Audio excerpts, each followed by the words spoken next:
अस्सलाम वालेकुम। आपको आज के प्रोग्राम में खुशामदीद। हुकूमत और तहरीक इंसाफ के दरमियान मुज़ाकरात की कोई राह निकलती नजर नहीं आ रही। क्या पीटीआई और हुकूमत के दरमियान मुज़ाकरात हो सकेंगे या नहीं? पीटीआई ने मुज़ाकरात के लिए एक कमेटी तो बनाई, लेकिन पार्टी का यह कहना है कि उनसे किसी ने राब्ता नहीं किया। दूसरी जानिब पाकिस्तान तहरीक इंसाफ के कुछ अंदरूनी मामलात हैं जो पार्टी पॉलिसियों पर असरअंदाज हो रहे हैं। गुज़िश्ता रोज मीडिया रिपोर्ट्स के मुताबिक इमरान खान ने अडयाला जेल में सहाफ़ियों से गुफ्तगू करते हुए पार्टी रहनुमाओं पर ही बरहमी का इजहार किया और उनका कहना था कि मैंने अखबारों में खबरें देखी तो ऐसा तासुर मिल रहा था जैसे जेल के बाहर दोस्ताना माहौल चल रहा है और सारे खुशी खुशी रह रहे हैं। उन्होंने यह भी शिकवा किया कि मुझे तवक्को थी कि डी चौक के मामले को पार्लियामेंट और दीगर फोरम्स पर भरपूर तरीके से उठाना चाहिए था, लेकिन ऐसा नहीं हुआ। साथ ही साथ इमरान खान ने मुल्क में सिविल नाफरमानी की तहरीक शुरू करने का ऐलान भी कर रखा है और फिर जनरल रिटायर्ड फैज हमीद के ट्रायल का भी मामला है। सेनेटर फैसल वाडा ने उस मामले पर यह कहा है कि सजाओं का सिलसिला जो अब शुरू होगा वो रुकने का नाम नहीं लेगा। लेकिन तहरीक इंसाफ का मौक़िफ़ यह है कि फैज हमीद पर चार्जशीट फौज का अंदरूनी मामला है और इससे हमारा कोई लेना देना नहीं। उन्हीं का रहनुमा जावेद लतीफ़ ने गुज़िश्ता रोज़ हमारे प्रोग्राम में कहा था कि पीटीआई के अलावा दीगर जमातें भी फैज हमीद से फैज़याब होती रही हैं। अब जो सिविलियंस का मिलिट्री ट्रायल है उससे मुतालिक सुप्रीम कोर्ट के आईनी बेंच ने फौजी अदालतों को फैसला सुनाने की इजाज़त भी दे दी है। और फिर ये जो तहरीक इंसाफ के मामलात हैं और ख़ास तौर पर ये जो जनरल रिटायर्ड फैज हमीद के ट्रायल का मामला है, इन इशूज़ पर प्रोग्राम के आगाज़ में बात होगी। साबिक वफाकी वज़ीर सीनियर पॉलिटिशियन फवाद साहब मेरे साथ मौजूद हैं, उनसे इस हवाले से बात करते हैं। चौधरी साहब बहुत शुक्रिया आपके वक्त का। तो सबसे पहले तो ये जो बात चल रही है मुज़ाकरात की, क्या आपको लगता है ये कोई बात बनेगी या ये दोनों को इंटरेस्टेड हैं मुज़ाकरात करने में? मेरा तो ख्याल है कि पहली बार तहरीक इंसाफ ने बड़ी अच्छी पॉलिटिक्स की है ये मुज़ाकरात की बात करके। उसकी वजह यह है कि देखिए मुज़ाकरात हुकूमत को सूट नहीं करते पीटीआई के साथ, क्योंकि खदशा ये है जो हुकूमत में जो वजीर हैं इस वक्त जिनकी नौकरी लगी हुई है वो ये समझते हैं कि अगर मुज़ाकरात के नतीजे में टेम्परेचर ही नीचे आ गया एस्टेब्लिशमेंट का और पीटीआई का तो हमारा क्या बनेगा। अच्छा, क्योंकि देखिए ना जो हुकूमत के लोग ये जो हुकूमत बनी है ये तो इसलिए बनी है ना कि पीटीआई की से बन नहीं रही एस्टेब्लिशमेंट की, इनका दाव लग गया। अब इस वक्त प्रॉब्लम ये आ रही है कि ना तो ये कोई इंतजामी बोझ उठा पा रहे हैं, ना कोई सियासी बोझ उठा पा रहे हैं, ना कोई मुआशी बोझ उठा पा रहे हैं और हर मामले में एस्टैब्लिशमेंट को खुद ही सब कुछ करना पड़ रहा है। That has now actually bought to situation के जहां पे लग रहा है कि ये सियासी जनाजे जो हैं ये भी एस्टैब्लिशमेंट लेके फिर रही है और उनका वजन कितनी देर वो उठा सकते हैं। आपको ये लग रहा है कि ये हुकूमत इंटेंशनली नहीं चाह रही है इस वक्त किसी भी किस्म की कोई बातचीत हो? हुकूमत के इंटरेस्ट में ही नहीं है कि टेम्परेचर नीचे है। इसीलिए आप देखते हैं कि जो लोग भी हुकूमत के जिनकी नौकरियां लगी हुई हैं आपके प्रोग्रामों में आते हैं वो तस्बीह कर रहे होते हैं 9 मई 9 मई 9 मई, क्योंकि उनको लग रहा है कि अगर टेम्परेचर नीचे आ गया तो हमारा क्या बनेगा। सो उनकी पूरी अच्छा पीटीआई ने अब ये करके एक तो मीडिया में ये तासुर था कि पीटीआई नहीं कर रही मुज़ाकरात, हुकूमत तो करना चाह रही है, वो मिट खत्म कर दी है। अच्छा। उन्होंने कमेटी बना दी, उन्होंने टीओआर दे दिया, उन्होंने कहा बातचीत कर लें, अब गवर्नमेंट भाग रही है। So I think it's a good, लेकिन पीटीआई मुसलसल हीट भी तो बढ़ा रही है। पहले जो एहतजाज की थी, डी चौक पहुंचने की कॉल थी, उसके बाद जो कुछ हुआ, फिर अभी वो मामला अभी खत्म भी नहीं होता, लेकिन साथ ही साथ सिविल डिसोबीडियंस की कॉल है, तो पीटीआई भी तो टेम्परेचर बढ़ा रही है मुसलसल, वो भी तो इसको आगे लेकर जा रहे हैं। बट जब हम देखें ना, अब आप चूंकि खुद जो है वो एक आपका बैकग्राउंड है लॉ का भी और गवर्नमेंट कॉलेज का भी, हम लोगों ने जो देखिए 800-900 साल में जो कॉन्फ्लिक्ट रेजोल्यूशन की एक हम सिविलाइजेशन ने तरीके क्रिएट किए थे, पाकिस्तान में आपने वो सारे खत्म कर दिए हैं। मतलब देखिए ना, ये तय हुआ था कि इलेक्शन होगा और जो ज्यादा वोट लेगा वो हुकूमत बनाएगा। आपने 8 फरवरी के इलेक्शन के नतीजे 9 फरवरी को बदल दिए।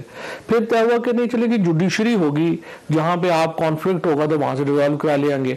आपने एंटी टेररिज्म के जजों का हाल देख लिया, जो हाई कोर्ट के जजेस के साथ हुआ, जो सुप्रीम कोर्ट, आपने वो हाल देख लिए। सो आपका वो सारा जो है वो खत्म आपने कर दिया।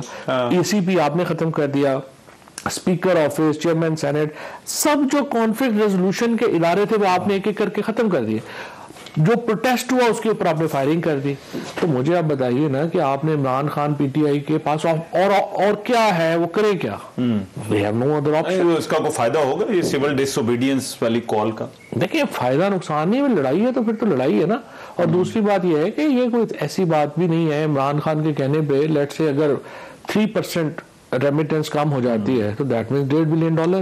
ऑपोजिशन की तो कोशिश होती है कि एक प्रेशर बढ़ाना होता है, वो प्रेशर बढ़ाकर हुकूमत को दबाव में आकर हुकूमत से बातचीत ही करनी होती है कि हुकूमत उनके साथ टेबल पर बैठ जाए। लेकिन आपको लगता है ये जो प्रेशर है वो हुकूमत के ऊपर बिल्ड हो रहा है, जो कुछ तहरीक इंसाफ इस वक्त जो है वो कर रही है? देखिए, इसमें प्रॉब्लम इस वक्त ये है कि इमरान खान इतनी बड़ी पॉलिटिकल रियलिटी है कि उसके बगैर पाकिस्तान में सियासी इस्तेहकाम तो नहीं आ सकता। अच्छा, देखिए ना, 2 साल हो गए हैं, अगर आपने इमरान खान का सियासी जवाब बना लिया ना तो फिर तो एक अलग बात है।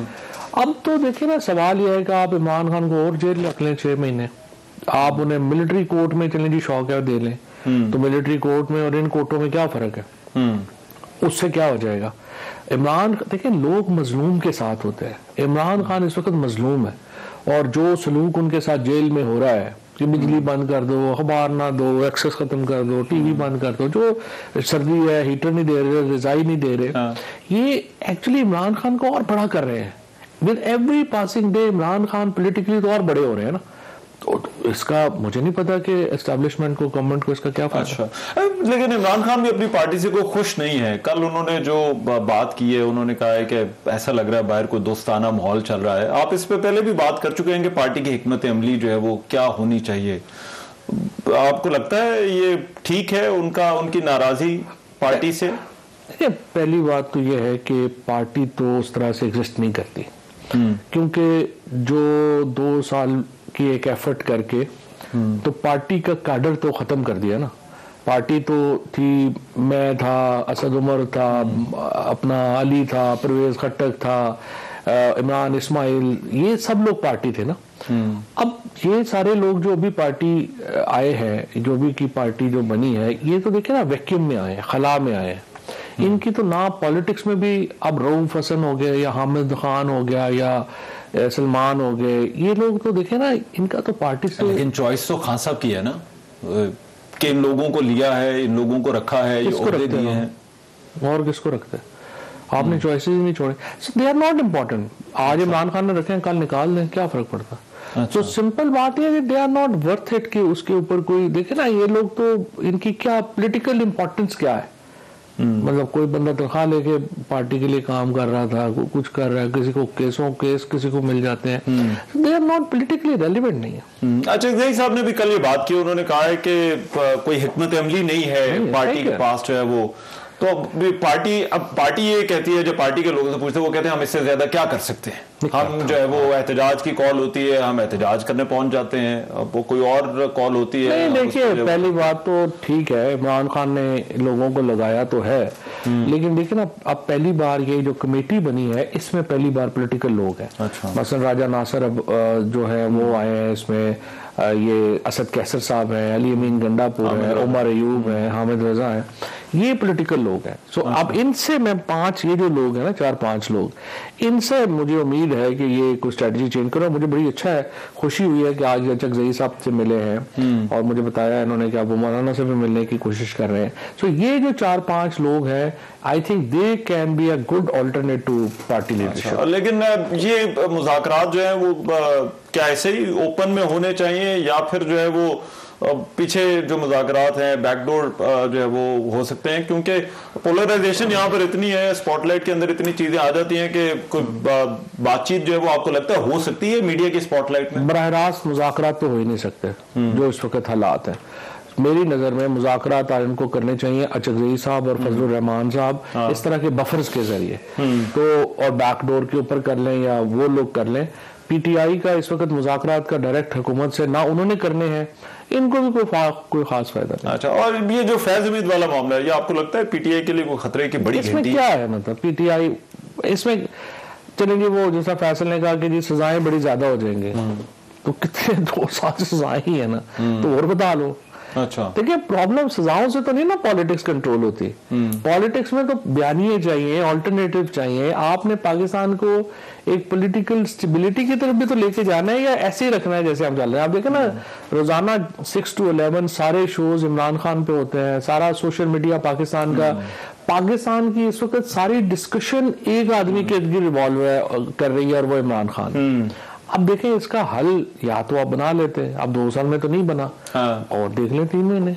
लेकिन ये जो पूरा एक नैरेटिव बनाया जा रहा है और ये कहा जा रहा है कि वो रहनुमाई कर रहे थे 9 मई के मामलात पर, तो क्या वाकई उनकी रहनुमाई थी 9 मई के मामलात पर पार्टी को हासिल थी? देखिए मेरा नहीं ख्याल कि जनरल फैज साहब की रिटायरमेंट के बाद उनकी कोई इमरान खान से मुलाकात हुई हो या मुलाकात नहीं हुई हो, बल्कि मैं तो ये बताऊं कि उनकी मेरे ख्याल मदर इन लॉ की डेथ हुई थी तो हमने फातिहा के लिए गए थे, खान साहब उस वक्त भी नहीं गए थे। अच्छा। आई डाउट कि उनकी को मुलाकात हुई। और ये जो सियासतदानों से राब्ते का कहा जा रहा है कि नून लीग और पीपल्स पार्टी के भी लोग शामिल थे, क्या ये बहुत गैर मामूली है कि एक DG-ISI का जो है वो कोई राब्ता हो, मैसेजिंग हो? अल्लाह करे कि ये पाकिस्तान में गैर मामूली हो जाए। अच्छा। लेकिन वो हुकूमत के लोग कह रहे हैं गैर मामूली बात ये है कि ये प्लानिंग कौन से हुकूमत के अपने लोग सारे उस बैठे थे। देखिए ये अभी तो पाकिस्तान में रिवाज है ना, अब to be fair with general Bajwa भी चले गए हैं और फैज साहब चले गए, तो सारे लोग हर गुना उनके ऊपर डाल देते। जनरल क्यानी आपको याद होगा, जनरल बाजवा के ऊपर तो तहरीक इंसाफ ज्यादा डाल देते। मैं ये उनकी गलतियां भी हैं, ये भी नहीं कि गलतियां नहीं है, लेकिन एग्जीक्यूट हो जाता है। इवन जनरल क्यानी आपको याद होगा कि जब गए थे तो सारा कुछ उनके ऊपर क्या क्या बातें, ये पाकिस्तान में रवाज है। जरा चला जाए ना, मैं तो कहता हूँ कि ऐसी साफी और पॉलिटिशियन ही पक्की पोस्ट है। बाकी अब साकिब निसार साहब के साथ जो हो रहा है या बाकी अपना लोगों के साथ, वो भी पक्की पोस्ट है सियासतदान भी, लेकिन चले आप कहते हैं तो नहीं, आते जाते रहते हैं ना। लेकिन आर्गुमेंट ये है कि जनरल फैज अगर कुछ कर भी रहे थे तो ये नहीं हो सकता उनकी कमांड में या उनके ऊपर जो है वो 2 लोग थे, एक वजीर आजम थे जो कि उस वक्त इमरान खान थे और दूसरा जनरल बाजवा। ये तो कह रहे हैं बगैर, तो आपको लगता है कि जो कुछ हुआ वो उनकी मर्जी के बगैर हुआ होगा? ये तो मेरा फौज बता सकती है कि इतने इंडिपेंडेंट होते तो नहीं है, हमारा परसेप्शन तो यही है। अच्छा, लेकिन चौधरी साहब इस PTI के लिए इस मामले से निकलने का कोई रास्ता आपको नजर आता है? अगर हुकूमत ये कहती है, आप कह रहे हैं कि हुकूमत को मुज़ाकरात सूट ही नहीं करते, वो कहते हैं कि मुज़ाकरात नहीं करना चाह रहे और हमने करने नहीं है, क्या कोई रास्ता है इस वक्त पार्टी के पास? देखिए PTI को आप एक दफा पीछे कर देना, आप देखिए पाकिस्तान के पास क्या रास्ता है निकलने का। Now the problem is you know the temperatures इतने हाई हैं, जिस तरह अभी आप कह रहे हैं कि डायरेक्ट मुज़ाकरात कैसे होंगे।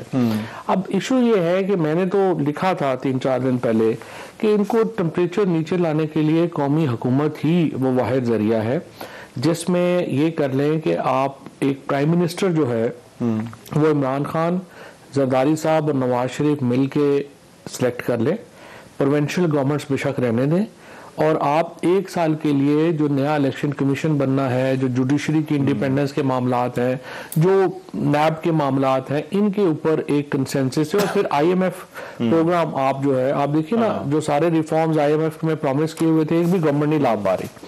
तो जब तक आप पाकिस्तान में टेम्परेचर नीचे नहीं लाएंगे, पाकिस्तान को वापस एक मामूल के मामलात की तरफ ले जाना मुश्किल है।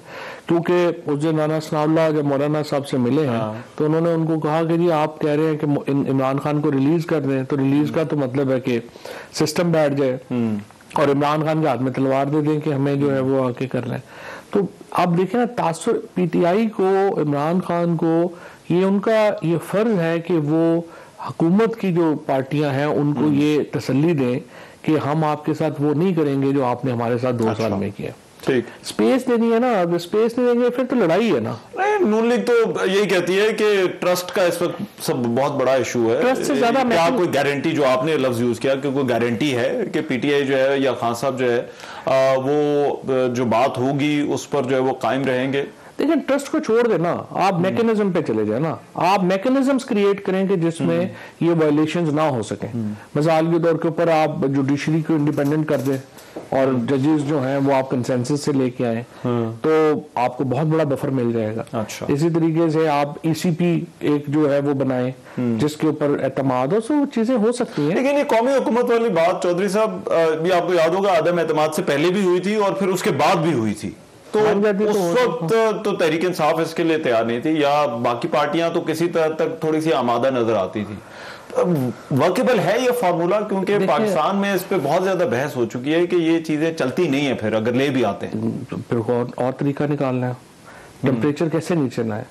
देखिए ना, सवाल ये है कि जो आपने जिस तरह से गवर्नमेंट के खदशात हैं, खान साहब को लेके, और खान साहब के खदशात हैं हुकूमत को लेके, तो आप बताइए ना हम टेम्परेचर कैसे नीचे लेके आए? अच्छा, जाना तो इलेक्शन की तरफ है ना, मेन तो इलेक्शन में लोगों ने फैसला करना है। द ओनली प्रॉब्लम इज कि चूंकि जो इस वक्त जो सोहेल वाइस साहब लिखते हैं कि वो मकबूलियत और कबूलियत वाला इशू है, तो अब जो कबूलियत वाले हैं उनको भी तो आपने साथ कुछ ना कुछ जो है वो तसल्ली दे के चलना है ना। अब वो तसल्ली कैसे आप बनाएंगे? आई थिंक ये तो कह रही है कि मैंडेट वापस करें सबसे पहला, तो वो तो शुरू ही इस बात से कर रहे हैं। बट ये तो देखे ना, वो उसके लिए फिर आप रेवोल्यूशन ले आते। द प्रॉब्लम इज पीटीआई से इनकलाब मैनेज नहीं हो रहा और हुकूमत से इमरान खान मैनेज नहीं हो रहा, सो Pakistan is in trouble.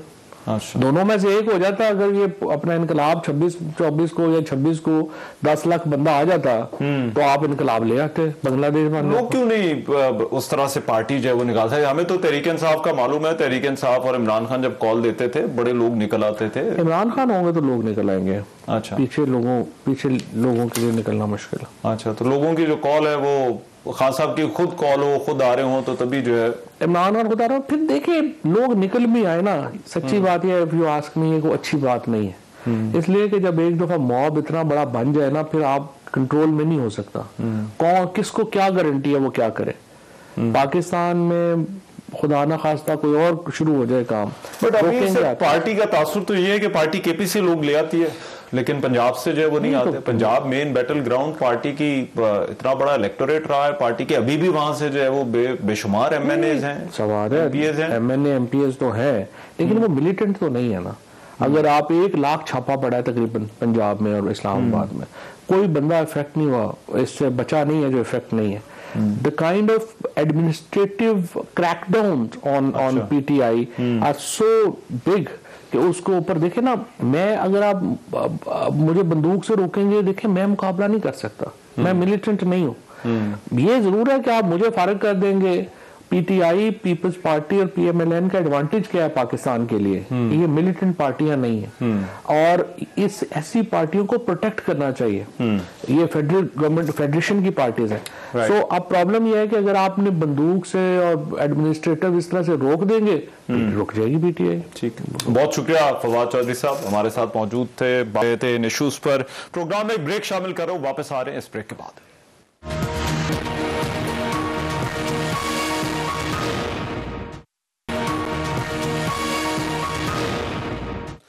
Welcome back after the break. Tehreek Insaf ने एहतजाज के लिए सिविल नाफरमानी शुरू करने का ऐलान तो कर दिया है और पार्टी का यह कहना है कि अगर मुज़ाकरात की कोई राह नहीं निकलती तो फिर यह तहरीक शुरू की जाएगी। पीटीआई ने गुज़िश्ता रोज डी चौक इस्लामाबाद एहतजाज में जांबाग जख्मी और लापता वर्कर्स की फहरिस्त भी जारी की थी, जिसके मुताबिक एहतजाज के दौरान उनका कहना है कि 12 कारकुन जांबाग, 26 जख्मी और 139 लापता हैं। पीटीआई रहनुमाओं का यह भी कहना था कि तमाम सबूत और आदाद-ओ-शुमार अदालत में भी जमा करा दिए हैं। गुज़िश्ता रोज पीटीआई की जानिब से 24 नवंबर के एहतजाज के तनाजुर में वज़ीर आज़म और दीगर के खिलाफ कार्रवाई के लिए अदालत से भी रुजू किया गया था। अब तहरीक इंसाफ ने कल यौम शुहदा का दिन मुकर्रर करने का ऐलान भी किया है और कहा है कि इस हवाले से पेशावर में इज्तिमा किया जाएगा और कारकुन दुआ। वज़ीर आला खैबर पख्तूनख्वा अली अमीन गंडापुर का कहना है कि हम शहीदों के खून का हिसाब जरूर लेंगे। आज पख्तूनख्वा मिली अवामी पार्टी के सरबराह महमूद खान अचकज़ई ने पीटीआई से सिविल नाफरमानी की तहरीक मौखर करने की अपील की है और कहा है कि हुकूमत के साथ मुज़ाकरात वक्त की अहम जरूरत है। उनका यह भी कहना था कि अगर बातचीत से मसाइल हल नहीं होते तो तहरीक चलाना पड़ेगी। इमरान खान ने मुल्क में सिविल नाफरमानी की तहरीक शुरू करने का ऐलान किया था, जबकि पीटीआई रहनुमाओं का इस हवाले से कहना है कि मुज़ाकरात का मामला अगर किसी जो है वो नहज पर नहीं पहुंचता तो फिर सिविल नाफरमानी की तहरीक पर हर सूरत में अमल दरामद होगा। अब तक ये जो मुज़ाकरात वाला मामला है वो तो ठंडा पड़ा है, क्या हो सकता है या नहीं, और कल का जो लाहे अमल है वो उसके बाद जो है वो क्या होगा तहरीक इंसाफ का। और ये जो महमूद खान अचकज़ई की अपील है, क्या इस पर नजरसानी का कोई इम्कान है या नहीं? शौकत यूसुफजई साहब इस वक्त मेरे साथ मौजूद हैं, पाकिस्तान तहरीक इंसाफ के रहनुमा है, उन इस पर जो है वो बात करते हैं। शौकत साहब बहुत शुक्रिया आपके वक्त का। शौकत यूसुफजई साहब, ये सिविल नाफरमानी की जो तहरीक आप लोग शुरू करने जा रहे हैं, क्योंकि मुज़ाकरात तो लगता है अभी कोई राह नहीं निकल रही, तो क्या आपको लगता है इससे पार्टी को फायदा होगा? देखिए, पॉलिटिकल पार्टी जो होती है वो अपने आप को जिंदा रखती है, स्ट्रगल करती है और उसमें ये नहीं होता है कि जी हमने ये जीतना या ये हारना या एक स्ट्रगल होती है और मुसलसल स्ट्रगल होती है। आप देखें कि हमने धरना किया, हमने एहतजाजी मुजाहरे किए, पुरअमन मुजाहरे किए, लेकिन उसको तो तशद्दुद उसमें बदला गया। हमारे वर्करों को मारा पीटा गया, जेलों में बंद किया गया, जाली FIR दर्ज हुई। तो बहुत ज्यादा फसादियत का मुजाहरा हो रहा है गवर्नमेंट की तरफ से। तो जाहिर है क्या ऑप्शन है, आप बताएं। अगर पुरअमन एहतजाज करें तब भी कंटेनर खड़े हो जाते हैं, शेलिंग हो जाती है, लोगों को मारा जाता है। अगर पुरअमन कुछ उसके लिए कोई इजाजत ही नहीं, इस मुल्क में कोई रूल ऑफ लॉ भी नहीं है, इंसानी हकूक की पायमाली बड़ी तेजी से साथ हो रही है, सारी दुनिया देख रही है। तो इन हालात पे ऑप्शन रखा जाता है और मैं समझता हूँ कि गवर्नमेंट को चाहिए कि जो ये भी देखा जाए ना कि तहरीक इंसाफ ने अपने मौक़िफ़ में कितनी बड़ी लचक दिखाई है, और सिर्फ मुल्क की खातिर। मुल्क मुश्किल में है और ये बार बार कहते रहे कि जी मुल्क मुश्किल में है तो अपोजिशन जो है हमारे साथ मुज़ाकरात करे, तो हमने कहा ठीक है, मुल्क मुश्किल में है तो हम मुज़ाकरात के लिए तैयार हैं। बाकी तो देखें ये जितनी भी सख्ती करें, क्या करेंगे, सजाएं देंगे, क्या करेंगे। अगर ये सजा देते हैं, कुछ भी करते हैं, तो PTI को तो और भी फायदा मिलता है।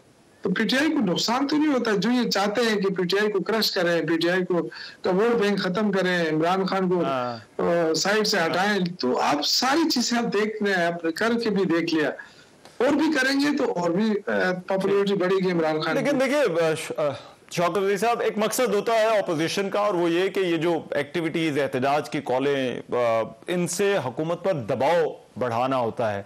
तो क्या आपको लगता है कि हुकूमत पर ये जो आपकी एहतजाज की कॉल है, सिविल नाफरमानी की कॉल है, इससे हुकूमत पर दबाव बढ़ रहा है? देखिए, हुकूमत शायद गलतफहमी में है। वो ये समझिए कि 26 नवंबर को हमने लोगों को मारा पीटा और बस वो चले गए, दोबारा उन्होंने नहीं आना, ही उनकी गलतफहमी है। आप देखिए कि जितने भी हमारे धरने हुए या एहतजाजी मुजाहरे हुए, तो हर बार हुकूमत ने पहल की है मारने में, और उसके बाद जो भी तहरीक चली उससे डबल लोग आए। तो ये तहरीक इंसाफ की जो वर्कर्स है ना, 18 साल से लेकर 35 साल की उम्र तक, ये बहुत ज्यादा है।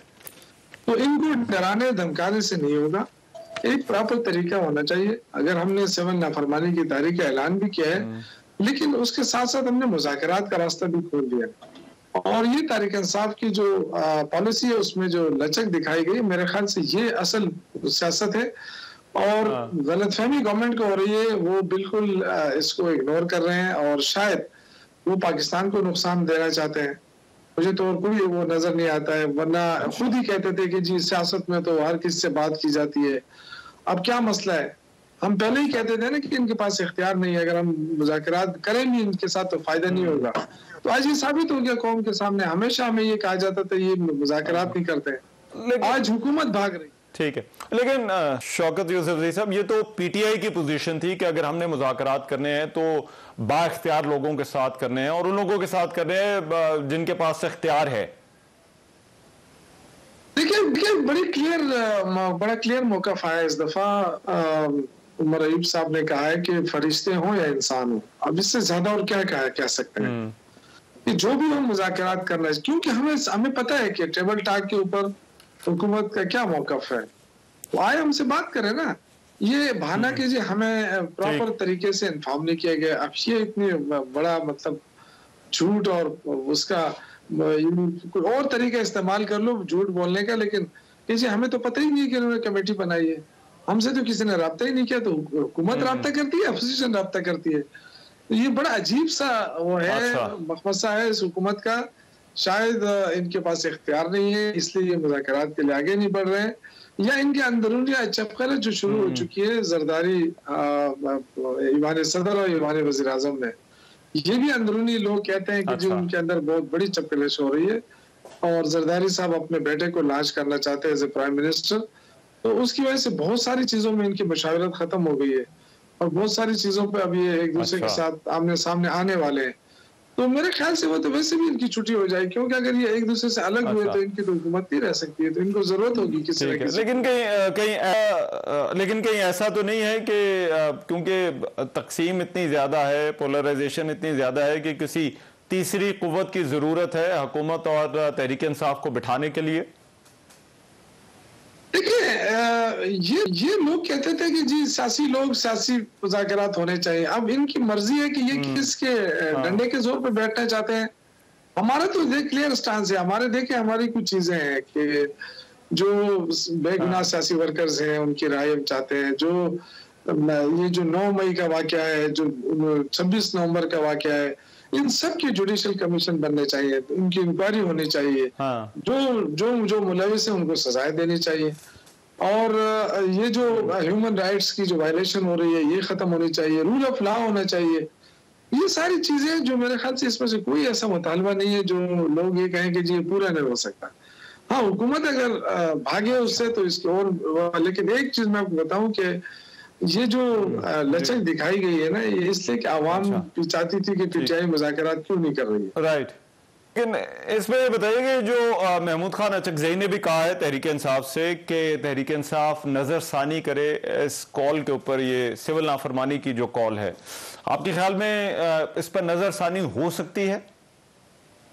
देखिए रहमान भाई, सियासी लोग जो है ना, यही तो मैं आपसे अर्ज कर रहा हूँ कि जब डायलॉग शुरू होंगे, जब हुकूमत एंगेज करना चाहती है, तो जब डायलॉग शुरू होंगे तो डेफिनेटली फिर तो तारीखों का ऐलान नहीं होता है ना, फिर तो उस पर डिपेंड करता है मुज़ाकरात पे। तो अगर ये गवर्नमेंट के अंदर थोड़ा सा भी सूझबूझ हो तो ये अपोजिशन को एंगेज कर सकती है। लेकिन इस वक्त जिस रऊनत के साथ वो पेश आ रही है, शायद पीटीआई अपना फैसला मुज़ाकरात का वापस भी ले सकती है, और जब वापस लेगी तो उसके बाद फिर दोबारा नहीं आएगी टेबल टॉक के ऊपर, तो जो भी होगा वो देखा जाएगा। तो इसलिए मेरे ख्याल से हुकूमत को बड़ा सेंसिबल डिसीजन लेना चाहिए, जो अब तक मुझे नजर नहीं आ रहा, और ये भी पता नहीं चल रहा है। ये तो हमें कहते हैं ना कि आपकी गारंटी कौन देगा, अब हमें अंदाजा नहीं हो रहा है कि गवर्नमेंट की गारंटी कौन देगा, क्योंकि वजीर आजम तो खुद कह रहा है कि ये दहशतगर्द हैं, और वजीर दाखिला कह रहा है कि ये दहशतगर्द है, हम इनके साथ दहशतगर्दों की तरह निपटेंगे।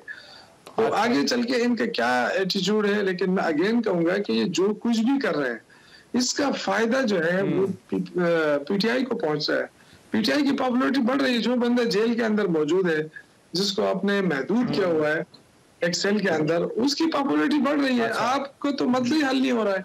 आप कल इलेक्शन में जाएंगे, आपका क्या? लेकिन भाई मुझे बताइए, ये जो मुज़ाकरात वाली बात है, क्या पार्टी की जो आम क़यादत है उसका इस पर इत्तफाक है कि मुज़ाकरात ही आगे बढ़ने का रास्ता है? क्योंकि पार्टी के अंदर भी इख्तलाफात के हवाले से बहुत बातें होती रही हैं। देखिए रहमान भाई, हर पार्टी के अंदर सख्त गिर लोग भी होते हैं, और कुछ स्मार्ट लोग भी होते हैं, कुछ ऐसे मोतदिल, ये हर पार्टी में होते हैं। लेकिन आप यकीन करें कि हमारी बहुत सारे जो लोग हैं, पुराने जितने भी हमारे पीटीआई के वर्कर्स हैं या जो लीडरशिप है, हम सबकी ख्वाहिश थी, साहब को ले लें, उमर अयूब साहब को ले लें, इन सब की ख्वाहिश थी कि मुज़ाकरात होने चाहिए। और आज अगर मुज़ाकरात हो रहे हैं तो इसमें बहुत बड़ा रोल भी उनका है। बार बार वो खान साहब को इस पे कायल करते रहे, और मैं कहता हूँ कि बहुत बड़ी अपॉर्चुनिटी मिली है गवर्नमेंट को कि क्योंकि जो कमेटी बनी है वो भी बड़ी जबरदस्त है। आप देखें, हामिद रजा साहब है उसके अंदर, और अभी जो अब्बास साहब आए हैं उसमें, ये लोग जो है ना, ये पॉलिटिकल विजन रखने वाले लोग हैं। अगर ये बातचीत शुरू होती है तो इससे पाकिस्तान को बहुत बड़ा फायदा होगा। हम तो ये नहीं कह रहे हैं कि आप हमें, अगर हमारे लोगों के ऊपर FIRs हैं और वो जेन्युइन FIR हैं तो बिल्कुल वो तो कानून के मुताबिक हम चल रहे हैं। लेकिन जो जाली मुकदमात दायर किए गए, जो एक दिन में 20-20 मुकदमात, आप मुल्तान में भी आपने किया और उसी घंटे के अंदर आपने सियालकोट में भी किया, फिर दूसरे घंटे में आपने लाहौर में आकर किया। तो ये पॉलिटिकल विक्टिमाइजेशन है, सबको पता चलता है इससे। तो ये चीजें नहीं होनी चाहिए। बाकी ये बात में क्लियर कट कहूँ कि एक दिन 2 दिन सब्र हो सकता है, ये 15 तारीख के तक, और क्योंकि इसमें हमारा जो इज्तिमा है, दुआई इज्तिमा हो रहा है पेशावर के अंदर, और कल इंशाल्लाह, तो उसके बाद मुझे नहीं लगता है कि फिर जो लोग मुज़ाकरात की बात कर रहे हैं विद इन द पार्टी भी, तो वो भी फिर उनके लिए भी बहुत मुश्किलात पैदा हो जाएंगी। पार्टी के अंदर इस चीज पे बड़ा वो है कि क्यों गवर्नमेंट इस तरह एजी ले रही है, और क्यों गवर्नमेंट इतना हद तक कर रही है। एक बहुत बड़ी पार्टी की, क्या है उनको ये अंदाजा नहीं है कि 70-80% लोग आज भी इमरान खान के साथ स्ट्रीट पावर मौजूद है। तो आप किस रहुनत के साथ ये कह रहे हैं कि जी हम तो मुज़ाकरात तब करेंगे जब ये हमें फॉर्मली इन्फॉर्म करे या फिर हमें अच्छा हमारे सामने से शराइत हटा दे। तो शराइत तो नहीं है, ये तो एजेंडा है हमारा। राइट, ठीक है, राइट। बहुत शुक्रिया। शौकत यूसुफजई हमारे साथ मौजूद थे और बात कर रहे थे। प्रोग्राम में एक ब्रेक शामिल कर रहा हूं, वापस आ रहे हैं इस ब्रेक के बाद।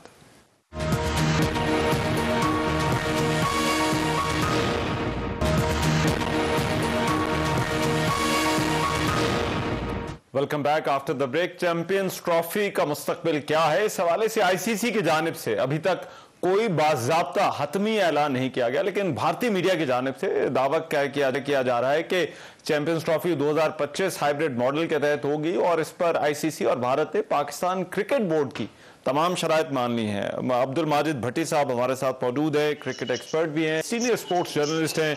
अब्दुल माजिद भट्टी साहब, बहुत शुक्रिया आपका। भट्टी साहब, ये क्या खबर है, क्या वाकई जो हम चाहते थे, जो पीसीबी चाहता था, वो मान लिया गया है? सबसे पहले तो रहमान साहब आपका शुक्रिया कि आपने अपने शो में मदऊ किया। आपको पता है कि आपने भी जो अपना कैरियर शुरू किया वो हमारे साथ स्पोर्ट्स में शुरू किया, फिर आप बड़े कैनवस पे निकल गए और हम वही रह गए। तो देखें जो सिचुएशन है, सबसे बड़ा कैनवस स्पोर्ट्स ही है। अच्छा, जो कल रिपोर्ट हुआ मीडिया में, आज अखबार में भी जो बड़े लोग हैं जानने की, तो तकरीबन वो जो इंडियन मीडिया कल रिपोर्ट कर रहा था, बातें सही है। मेरा ख्याल विन विन सिचुएशन है। पाकिस्तान क्रिकेट बोर्ड आज जहां खड़ा हुआ है और हमारे जो माजी के जो बोर्ड के सरबराह थे वो जो फैसले करते रहे, हमारी जाहिर उसमें एस्टेब्लिशमेंट की भी मर्जी शामिल होती है, जो पेट्रन है पीसीबी के प्राइम मिनिस्टर उनकी मंशा भी शामिल होती है। तो मेरे ख्याल में अगर आज जो अनाउंसमेंट होना थी वो तो हो नहीं सकी, उसकी मेरे ख्याल में ये वजह नजर आ रही है कि सैटरडे संडे को दुबई में जहां आईसीसी हेडक्वार्टर है छुट्टी है, मुझे लग रहा है कि शायद मंडे को अनाउंसमेंट होगा। लेकिन जो हालात हैं उसके मुताबिक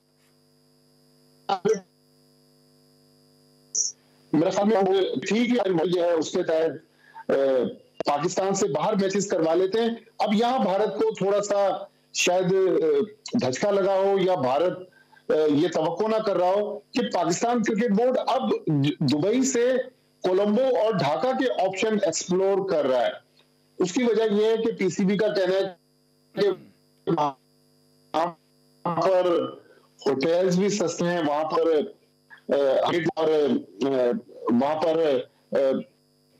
उनके ख्याल में पाकिस्तान के लिए हालात ज्यादा साधार होंगे बनिस्बत दुबई के। तो एक तो ये सिचुएशन है। लेकिन अब जो हालात है उसके मुताबिक कहा यह जा रहा है, जो पीसीबी के लोग भी कल तस्दीक कर रहे थे कि 10 मैचेस पाकिस्तान में होंगे, 5 मैच जेम्स ट्रॉफी के, एक सेमीफाइनल और फाइनल, ये होंगे पाकिस्तान से बाहर। लेकिन अगर पाकिस्तान भारत फाइनल के लिए क्वालिफाई नहीं करता तो ये ऑप्शन रखा जाएगा कि फिर फाइनल को लाहौर में करवाया जाए।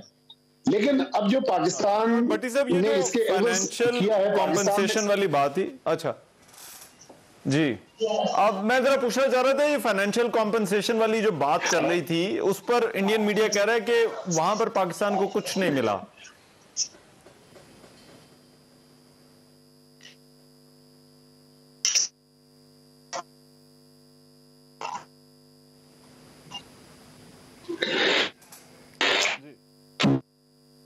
मैनेजमेंट की एक कामयाबी है कि 2030 का जो आईसीसी का साइकिल है उसमें एक विमेंस T20 वर्ल्ड कप की मेजबानी जो है वो पाकिस्तान को दे दी गई है। तो मेरे ख्याल में उससे पाकिस्तान को $5-6 मिलियन मिल जाएंगे, तो वो बुरा सौदा नहीं है। पाकिस्तान का कॉम्पनसेशन अगर इस वक्त कैश देते तो शायद भारत उस पर शोर शराबा करता, लेकिन पाकिस्तान को एक और टूर्नामेंट के होस्टिंग राइट्स मिल गए। तो मेरे ख्याल में यहाँ पाकिस्तान थोड़ा सा कामयाब नजर आ रहा है।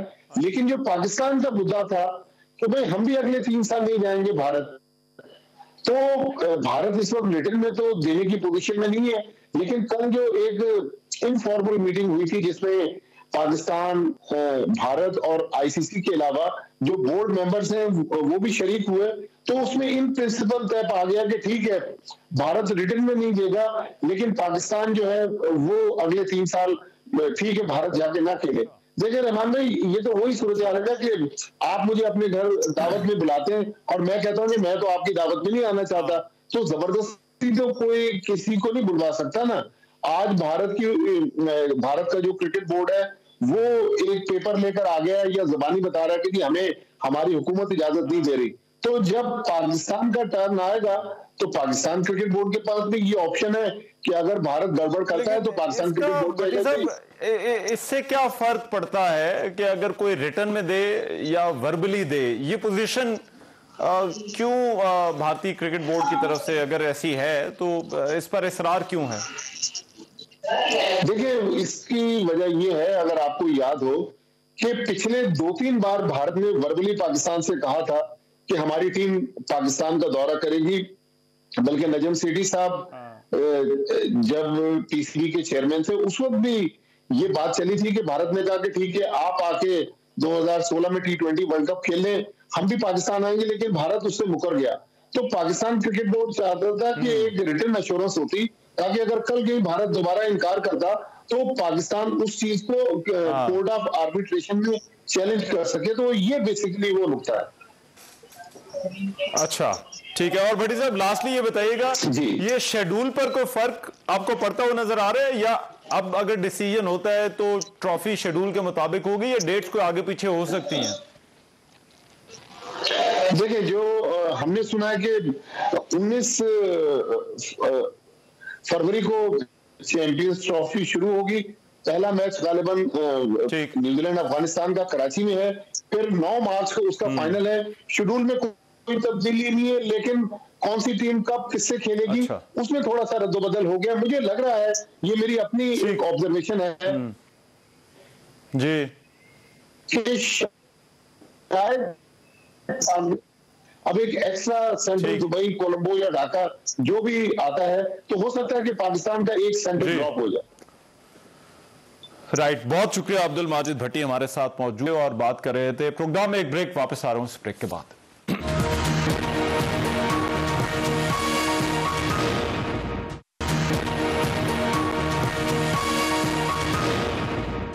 Welcome back. मदारिस रजिस्ट्रेशन बिल पर गुज़िश्ता कई दिनों से हुकूमत और जमीयत उलमा इस्लाम के दरमियान डेडलॉक बरकरार है। एक्सप्रेस न्यूज के मुताबिक हुकूमत ने 17 दिसंबर को अब पार्लियामेंट का मुश्तरका इजलास बुलाने का फैसला किया है, जिसमें मदारिस बिल एक बार फिर पेश किए जाने का इम्कान है। दूसरी तरफ JUI के रहनुमा हाफिज अहमदुल्ला का यह कहना है कि पार्लियामेंट के पास करदा दीनी मदारिस रजिस्ट्रेशन बिल पर ऐवान सदर के एतराजात से बिल्ली थैले से बाहर आ गई है। एक बयान में उनका यह कहना था कि बिल पर एतराजात से साबित हो गया है कि असल मकसद मदारस को FATF के हवाले करना है। उन्होंने सदर के इस बिल पर लगाए गए एतराजात पर तनकीद करते हुए कहा कि ऐवान सदर के अफसरान ने सोसाइटीज एक्ट पढ़ा ही नहीं, वरना एतराजात उठाने की नौबत ना आती। गुज़िश्ता दिनों सदर आसिफ अली जरदारी की जानिब से मदारस रजिस्ट्रेशन बिल पर एतराजात भी सामने आ गए थे। सदर ममलिकत ने मदारस के रजिस्ट्रेशन के हवाले से पहले से मौजूद कवानीन का हवाला देते हुए कहा था कि पाकिस्तान मदरसा एजुकेशन बोर्ड ऑर्डिनेंस 2001 और Islamabad capital territory trust act